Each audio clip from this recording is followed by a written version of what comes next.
descubrimientos, como lo vamos a ir viendo paulatinamente a medida que vamos leyendo este capítulo.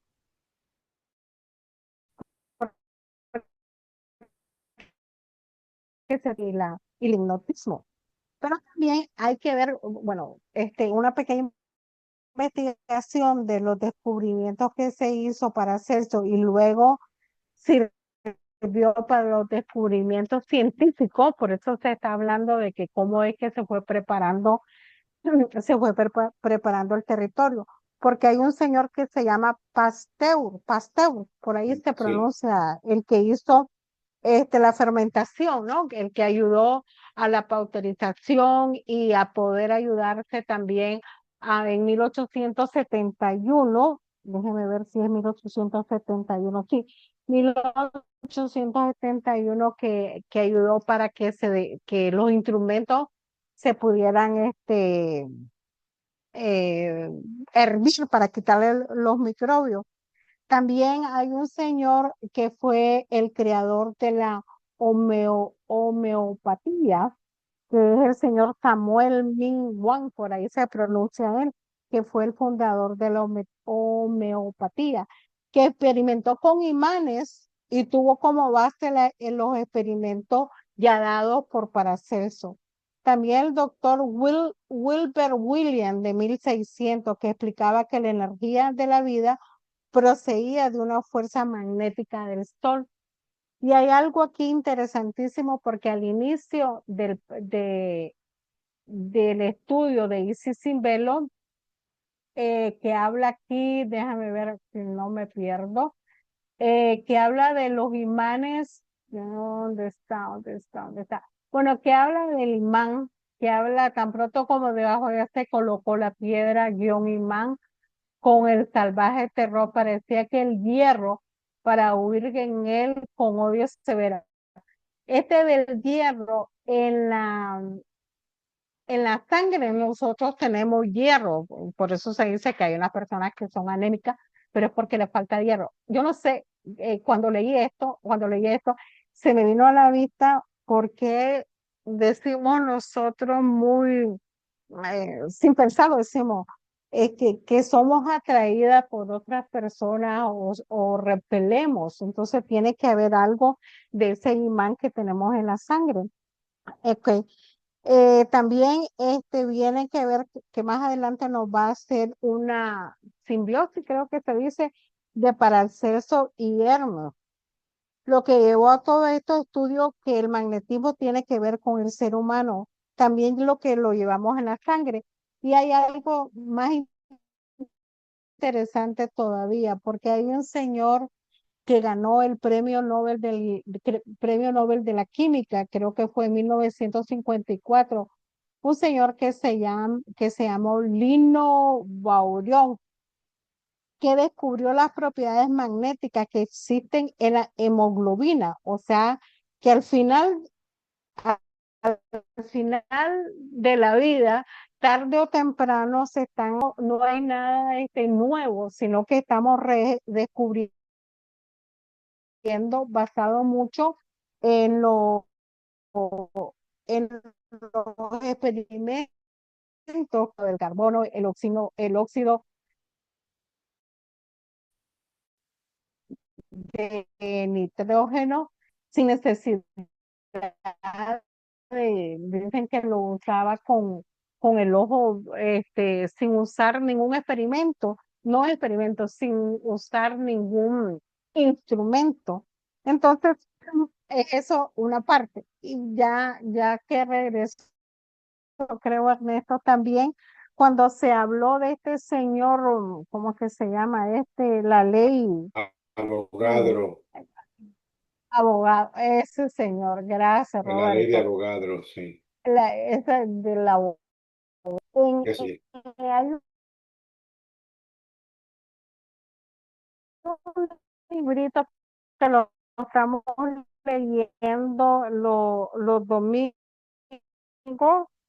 lo voy a leer literalmente para que miremos cómo, y hay una señora que se llama Doña Vicky, que va trayendo una cosa con otra, y exactamente en este artículo habla de eso. Dice lo siguiente: Los elementos, y están en corchete, los elementos, átomos y moléculas de la ciencia moderna es parte físico y en parte metafísico, aunque completamente hipotéticos son, sin embargo, rara vez filosóficos, por la sencilla razón de que los consideraban uno únicamente como fenoménicos. La ley de Avogadro implica una generalización en cuanto a la estructura física y el número. Los experimentos posteriores del profesor Neumann dedujeron matemáticamente la misma ley a partir de los primeros principios de la teoría mecánica de los gases, pero le quedaba al profesor Cooker percibir la necesidad filosófica de un sustrato primordial.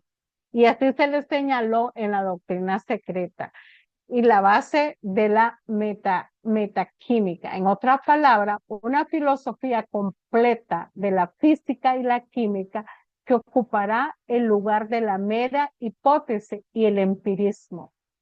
Si una o dos generalizaciones deducidas como necesidades lógicas o matemáticas de los fenómenos de la física y la química han podido realizar tales revoluciones en la vieja química.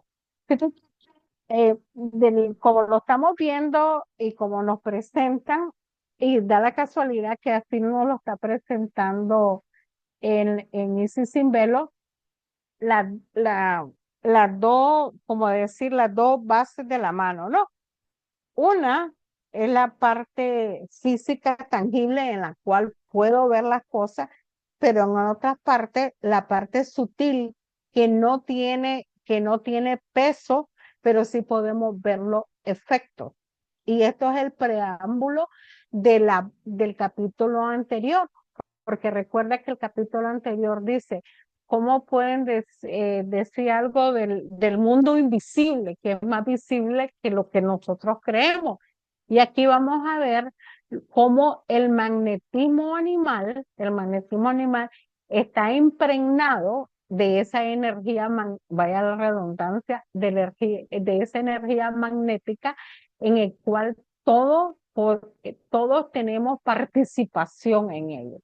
Solamente alguien más que desea o ya regresó, creo, déjeme ver, ya regresó Ernesto. Sí, Sí, Ernesto, algo adelante. breve, O alguien más. algo breve, sí. Entonces, para hacer un poco de analogía y correspondencia, ya, de todo lo que nos explicó Ernesto. Entonces, en la primera parte se leyó, ¿verdad? Y como ya vimos que la traducción no es muy fiel, pero bueno, eh, dice, es preciso que la época esté debidamente dispuesta, ¿verdad? Lo podemos aplicar a esto que nos dio Blavatsky, ¿verdad? Al conocimiento y recibirlo.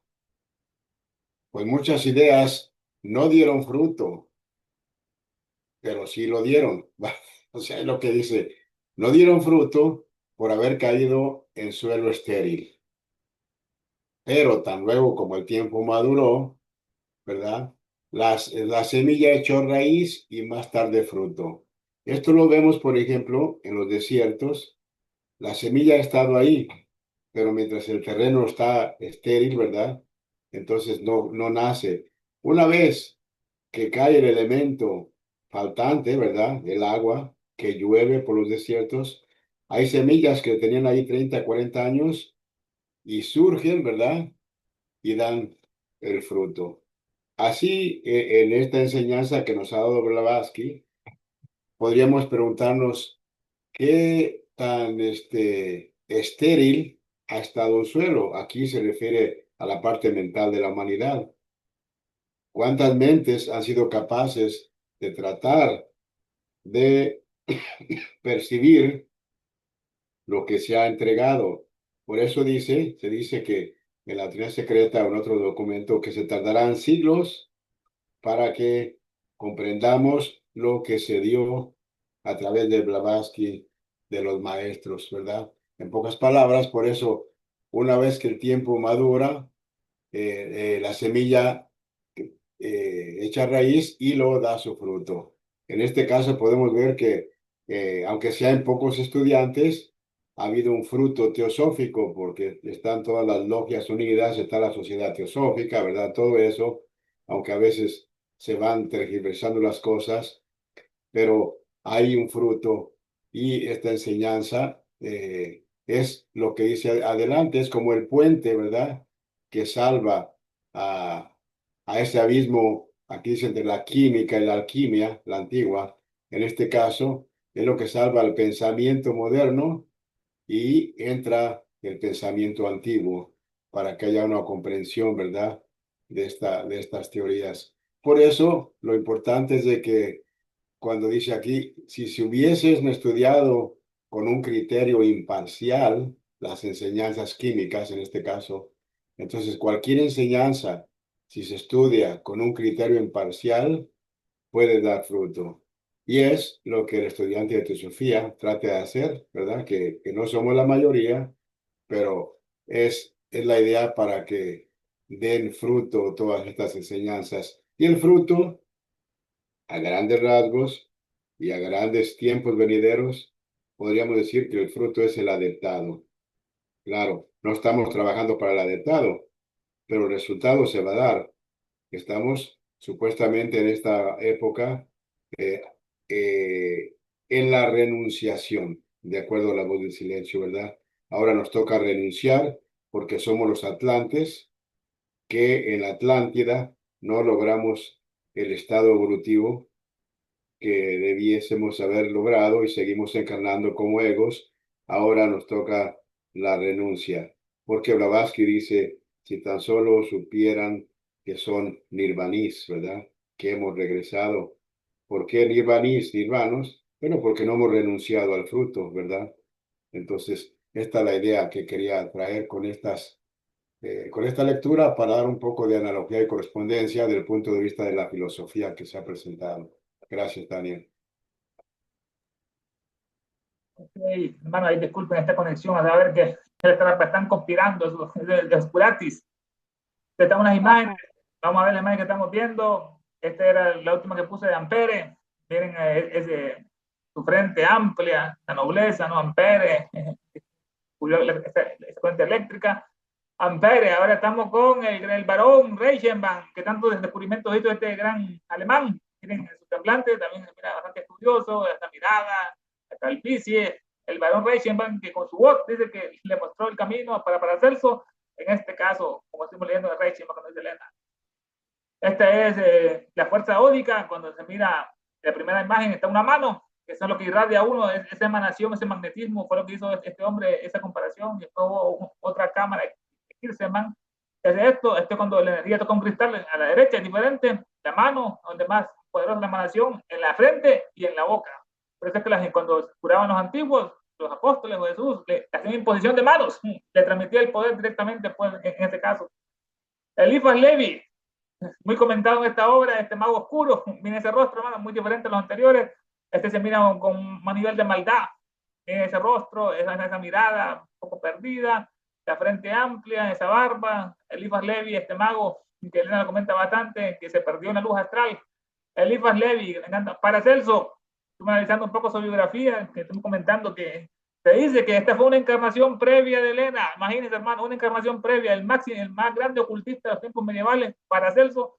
No tuvo ni un amigo, dice, nació en Zurich, allá en Suiza, más bien tuvo muchos enemigos, y él hacía muchas curas, curaba cualquier dolencia, dice, con sus talismanes que él mismo producía.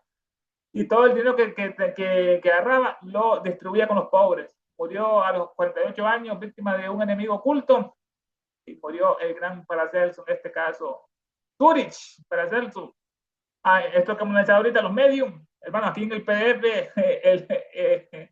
viene esta parte de que allá en Australia van a ver, él omitió todo un párrafo completo, lo omite, increíblemente, cuando estamos con el barón de Reichenbach. Así como Ampere sirvió para introducir al abogado a nuestros químicos contemporáneos, quizás algún día se descubra que Reichenbach preparó el camino con su voz para la justa apreciación de Paracelso. Pasaron más de 50 años antes de que se aceptaran las moléculas como unidades de cálculo químico. Puede que haga falta menos de la mitad 25 años, menos de la mitad de ese tiempo, de 50, para que se reconozca los méritos superlativos del místico suizo Paracelso en este caso. Pasaron más de 50 años antes de que se aceptaran las moléculas como unidades de cálculo químico. Ahí es una cosa muy diferente el PDF, hermano, lo voy a poner rápido para que miren qué desastre.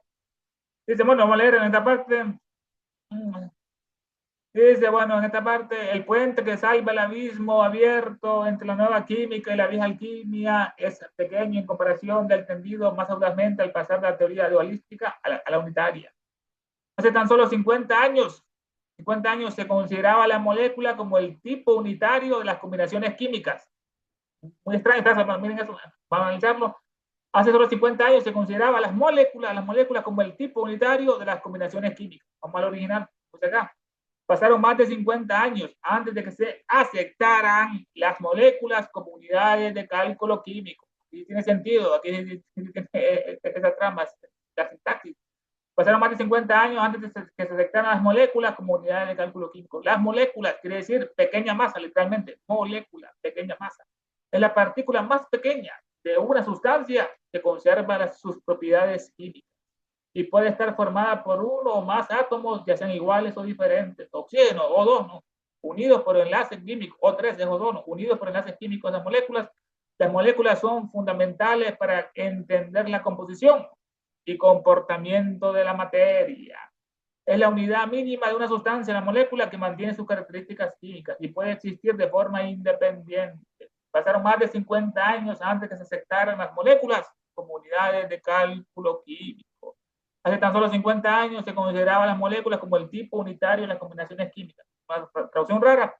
Puede que haga falta menos de la mitad de ese tiempo, menos de 25 años, para que se reconozcan los méritos superlativos del gran místico suizo Paracelso. Los méritos son acciones o conductas que hace una persona digna de premio o alabanza. Hay que completar esos méritos para llegar a la dictadura, mis hermanos.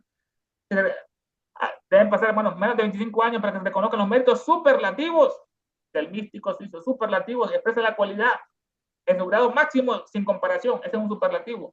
También es llamado el comparativo de excelencia. Su excelencia expresa el grado más alto. Puede que haga falta menos de la mitad de ese tiempo para que se reconozcan los méritos superlativos del místico. Los místicos en la antigüedad era aquel que figuraba entre lo que eran emitidos en los antiguos misterios, como Platón. Eran místicos, es el concepto de los místicos antes. En la antigüedad era aquel que figuraba entre lo que eran emitidos en los antiguos misterios.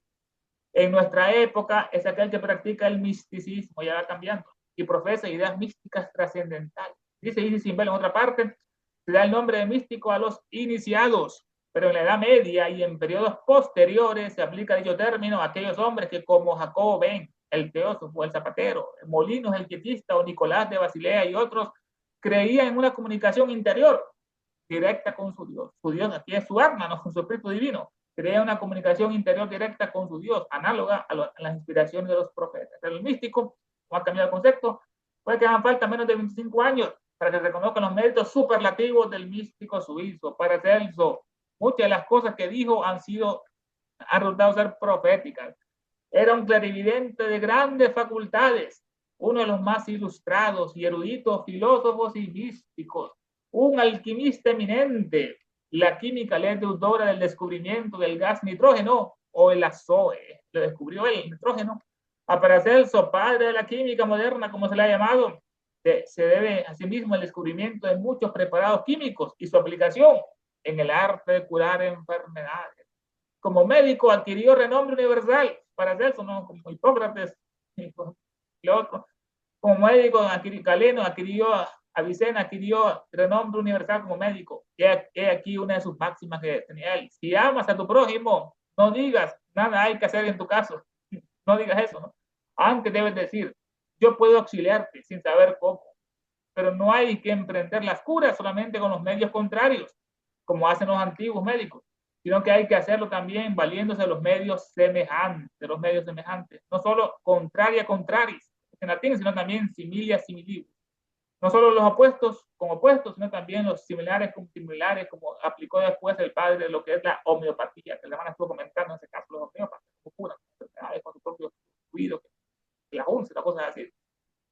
El párrafo, esto no está allá, hermano, en el PDF, esto lo omitió este párrafo que viene ahorita. El párrafo de advertencia sobre los medios curanderos que se encuentra en otra parte de esta obra podría haber sido escrito por alguien que hubiera leído sus obras de Paracelso. Sacado esto de la revista espiritista de Londres. Esto no está allá.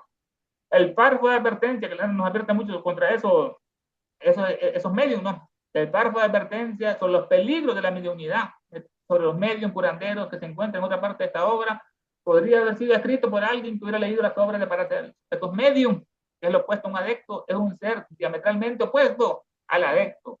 El medium es un instrumento pasivo de influencias extrañas. Es un medium, un instrumento pasivo de influencias extrañas, de caparazones, de cuerpos astrales, hechiceros, mientras que el adepto ejerce de un modo activo su poder sobre sí mismo y sobre todas las potencias inferiores. Se domina a sí mismo y domina todas las potencias inferiores, no como el medio. En la mediunidad, el sujeto, por ser pasivo, está expuesto a la influencia de cualquier entidad astral que se halle en sus inmediaciones, a través de acuerdo a su naturaleza. De ordinario es inconsciente el medio, nada sabe de lo que hace por mediación de su organismo, ni quién lo hace, ni recuerda nada de ello al despertar de una especie de ensueño. Su estado es el de una verdadera obsesión. Pobres medios, no están obsesionados, o están poseídos por demonios. Por otra parte, los mejores medios físicos son personas enfermizas, débiles, neuróticos, histeroepilépticas, son los mejores medios. O lo que es aún peor, propensas a algún vicio anormal. La mediunidad, tal como se practica en nuestros días, es un don todavía menos deseable que la túnica de Neso. Eso era un centauro maestro de Heracles. Los centauros eran en la mitología griega personas con muchas pasiones. Un día miró a la esposa de Hércules, de Yanira, y se la raptó, se la robó. Entonces Hércules tenía una de sus flechas, tenía el veneno de una hidra, se la lanzó al centauro y le dio la flecha, pues había raptado a su mujer. Y antes de morir, él tramó la venganza contra Hércules. Le dijo a su esposa de Yanira que cuando sintiera que Hércules ya no la amara, que le pusiera esta túnica, la túnica de eso, y así él le iba a volver a amar. Pasó el tiempo, murió el centauro, ¿no? Y Yanira poco a poco fue viendo que Hércules llamaba a otras mujeres y un día le dio la túnica para que la pusiera, según la mitología, ¿no? Se la puso y se empezó a consumir el cuerpo físico de él porque era muy sanguinario esa túnica y así se quemó. Así supuestamente dicen que murió Hércules por la túnica de Neso. Es un don todavía menos deseable, no dice Quelena, que la túnica de Neso, ser un espiritista.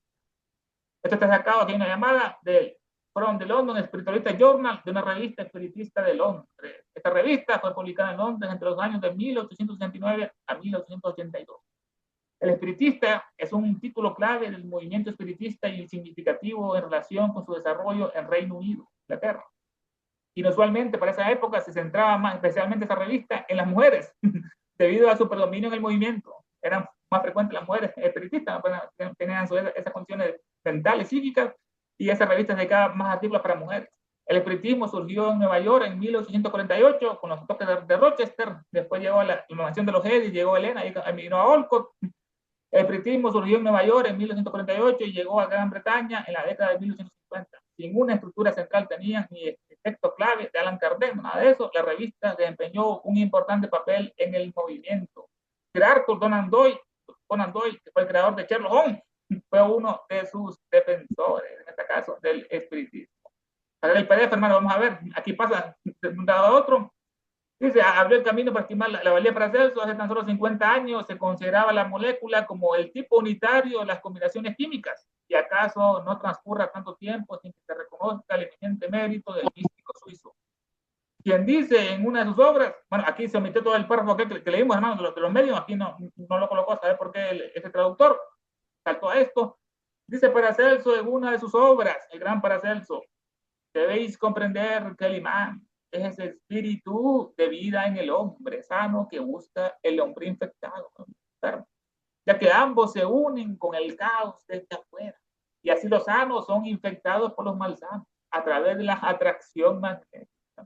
La traducción de PDF dice, conviene tener en cuenta que el imán es aquel espíritu de vida en el hombre sano, a quien el enfermo busca, y ambos están unidos al caos externo, de suerte que el enfermo inficciona al sano por atracción magnética. Así el PDF dice Paracelso en una de sus obras, debéis comprender que el imán es un material o dispositivo que genera un campo magnético capaz de atraer o repeler otros minerales o materiales ferromagnéticos como el níquel, el hierro y el cobalto.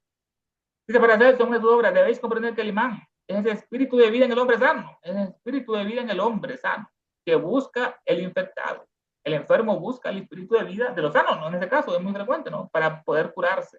Como sucedió con Jesús y una mujer que le tocó su manto. Eso es muy evangélico. El rato cuentan esa historia que Jesús sintió, preguntó quién me tocó el manto. Y fue una mujer que tenía un flujo y ella le dijo que solo con tocarlo se había curado. Tu fe te ha curado, le dijo él en esa parte. Bueno, así Jesús sintió esa parte de energía porque estaba enferma ella y ahí le emanó. Dice Paracelso, debéis comprender que el imán es el espíritu de vida en el hombre que busca el infectado, el enfermo, no busca el sano. Ya que ambos, el sano con el malsano, se unen en el caos desde afuera. Para un poco raro, ya que ambos se unen en el caos desde afuera, del mundo externo, desde afuera, quiere decir estar fuera, existencia, estar fuera de la realidad, esa es la existencia, estar fuera de la realidad, estar adentro de la realidad. Ya que ambos, el sano y el malsano, se unen en el caos desde afuera, y así los sanos son infectados por los malsanos a través de la atracción magnética. Los sanos tienen carga positiva, están sanos, ¿no? Y los malsanos tienen carga negativa, por eso que los polos opuestos se atraen en ese caso, ahí se cura. El PDF dice, conviene tener en cuenta que el imán es aquel espíritu de vida en el hombre sano, a quien el enfermo busca, y ambos están unidos al caos externo, de suerte que el enfermo infecciona al sano por atracción magnética. El enfermo infecta, no infección, infectar o corromper con algo dañino o perjudicial es infeccionar. Se usa tanto para referirse a la infección física como para la moral o intelectual. Corromper, también quiere decir con malas doctrinas o malos ejemplos, infeccionar. Así, ambos están unidos al cabo eterno, de esa suerte que el enfermo infecciona al sano por atracción magnética. Y vamos a ver para Celso, lo estamos analizando acá. Aquí vemos los medios, es muy peligroso, no hay que meter en eso. En esa época, en 1800 de Elena, el espiritismo estaba en una, es como el mar, ¿no? Que aumenta la marea psíquica y vienen los fenómenos espiritistas. Después se va la marea y se desaparecen los fenómenos espiritistas. Por eso que hoy en día no está tan de moda el espiritismo como en esa época. Vemos cómo se reunían ellos, ponen sus manos así todo, y miren el rostro de esta mujer, sí, mira que está un poco poseída por algo no bueno, ¿no? Y los demás son mira más tranquilos, más formales, pero esta mujer mira que está como poseída. Hay que alejarnos de la mediocridad. Aquí vemos, esta es la túnica de Neso, el centauro que se robó a la mujer de Hércules, de Yanira, y lo hirió con la flecha a Hércules y le dio esa información. Con esta túnica, no, como dice Elena, la mediunidad hoy en día es un don menos despreciable que esa túnica de Neso que nos puede consumir, nos puede matar literalmente. Es el centauro y de Yanira. Y esta es la parte de Jesús, alegórica, que está caminando una multitud y alguien por detrás le tocó la capa, el manto, y él sintió una pérdida de poder. Y él preguntó, ¿quién me ha tocado? ¿Quién me ha tocado? Y la mujer le dijo que le comentó que estaba enferma y así se sanó. Tu fe te ha salvado, le dice Jesús en esa parte. Hermanos, comentarios finales que perdió el estudio de esta bella obra que tanto nos cuenta el sistema, hermano, ¿qué le pareció? Los micrófonos están para ustedes. Sí, me llama la atención el párrafo que dice la advertencia, déjame verlo yo aquí. El párrafo de advertencia sobre los medios curativos de una revista espiritista de London, que se encontrará en otra parte, podría haber sido escrito por alguien que hubiera leído sus obras. Debe entender, dice, que el imán es el espíritu de vida en el hombre. Sí, ese párrafo de advertencia me hizo ir a buscar, tener a mano, mejor dicho, la voz del silencio en el glosario de la primera parte, porque en el comienzo del libro de la voz del silencio nos habla de los siddhis en sánscrito, o facultades psíquicas, los poderes anormales en el ser humano. Hay dos clases de SIDS. Un grupo incluye la energía, ojo al Cristo, incluye las energías inferiores, burdas, psíquicas y mentales. Y el otro requiere el entrenamiento más elevado de los poderes espirituales. Hay una parte que nos lleva al Bhagavad Gita, porque dice, aquel que se dedica a la práctica de yoga, de la unión, ha sometido sus sentidos y ha concentrado su mente en mí, y entre paréntesis de Krishna o el ser superior. Es un yogi al cual todos los siddhis están dispuestos a servirle. ¿Y por qué nos da el párrafo de advertencia? Porque vamos a entrar al campo del magnetismo animal y el hipnotismo. Entonces, el hipnotismo, hay mucho que utiliza esos CDs inferiores. El magnetismo no usa, bueno, entre corchetes, porque hay que empaparse un poquito más del magnetismo animal, porque yo no sé mucho. Lo que sé en las descripciones que Madame Blavatsky habla sobre la diferencia de uno y del otro. O si usamos una analogía, podría decir, como venimos leyendo anteriormente del mesmerismo, que solamente toca, por eso se dice que ojo al Cristo, porque abren un canal en el hipnotismo, abren un canal que si luego, como decir, cuando uno compra un artículo, ¿no? Y tiene un sello de garantía. Al quitar el sello de garantía, pues ya cualquiera puede entrar. Ese es el peligro de los CDs inferiores o el peligro de meterse sin saber el meollo en lo que está. Por eso ella dice que el hipnotismo no es lo mejor o no se debería ni siquiera de practicar y nos enseña el por qué no se debería de practicar. La diferencia del magnetismo o electromagnetismo, que es llamado el descubrimiento, y aquí se nos dice que había sido utilizado por Paracelso 3 siglos antes. O sea que siempre la base del magnetismo es un elemento en el cual está en todo y en todo. ¿Alguien más que desea participar? Porque ya son las 8:34. Sí, yo quiero hacer una pregunta, bueno, dos preguntas, donde dice aquí, debéis comprender que el imán es ese espíritu de vida en el hombre que busca al infectado. Sí, ¿verdad? Dice, ya que ambos se unen en el caos desde afuera, pero ¿a quién se refiere ambos? Y así los sanos son infectados por los malsanos a través de la atracción magnética. Aquí esto no lo acabo de entender.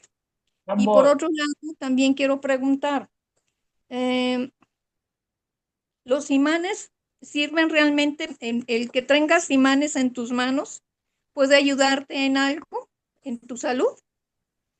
sí, sí, claro, hermano, es muy conveniente. Los imanes son muy poderosos para transmitir energía y para recibirla. La primera pregunta que hacías, hermano, en este caso, ambos, se refiere ahí al enfermo y al sano, se unen al caos desde afuera. Se está refiriendo a esa palabra para Celso, que están analizando al infectado y al sano, que se unen desde afuera y ambos se unen al caos desde afuera. Y así los sanos son infectados por los malsanos y a través de la atracción magnética. Y lo último que decía, es muy conveniente, muy saludable, hermano, llevar un imán en el bolsillo, eso te protege, te da energía y te aumenta tus capacidades magnéticas también. Una persona que es sana y que va a visitar a un enfermo al hospital, ya un imán le hace un pase de mano, también depende de la pureza de cada persona, ¿no? Para alcanzar ese nivel de poder y lo puede cuidar en este caso, como se ha visto, ¿no? Después cuando ese enfermo recibió varias familiares y se curó más rápidamente que la persona que tenía la misma enfermedad, pero que no fue visitada por sus familiares. Se han hecho estudios sobre eso. Ya. O sea que el estudio nos une, al contrario de aquí, ¿verdad? Porque el estudio nos une internamente, porque es una acepción de la percepción que teníamos de la unidad. Aquí, como ya se explicó, ¿verdad? Estos dos personajes que se unen en el caos externo, ¿verdad? Es el caos, el astral o el mundo en que vivimos. No es la forma de unirnos, aunque nunca hemos estado desunidos, ¿no? Pero la idea es en teosofía es lo contrario, y el estudio nos une internamente. Entonces, sin necesidad de estas prácticas.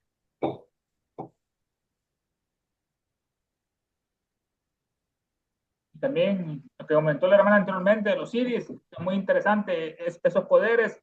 Hay siddhis superiores y siddhis inferiores. Esto lo trata profundamente Patanjali en sus Yoga Sutras. Ahí son 4 partes, son 4 padas, y la tercera pada dedica a los siddhis. Ahí escribe todos los siddhis. Desde la levitación en el agua, levitar sobre el lodo, sobre las espinas. Jesús lo aprendió en la India, ese siddhi, ¿no?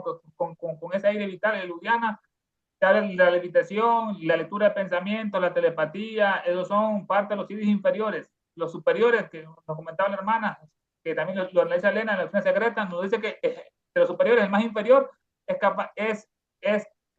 capaz de cambiar la historia a alguien, hermano. Cambiar la historia, cambiar el pasado. Imagínense, hermano, eso es solo un Sidi inferior, no superior, de los más inferiores en este caso. Los Sidis, que tienen que ver con el mesmerismo para curar las personas, como hizo Mesmer, como hizo Dupoteno, que con imposición de manos curaba a muchas niñas epilépticas de Francia e Inglaterra. O sea, otro comentario, hermano, que le pasó en este estudio bello, maravilloso, esta obra monumental, y sin bello.